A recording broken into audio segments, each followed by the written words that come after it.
This one, we hold this just this year in November, Coolest Projects Malaysia.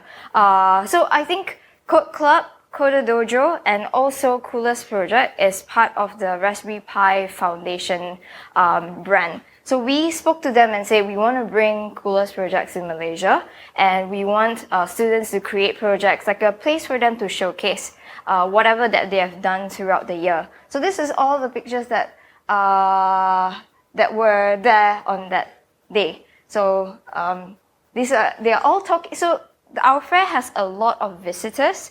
Our challenge for them is part of the scoring, they have to get the public to vote for them.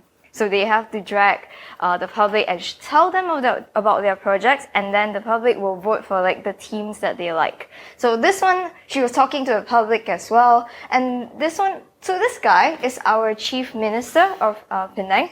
So he was showcasing his project. And these two over there, the students are actually showcasing their projects to other students who are also part of the fair as well.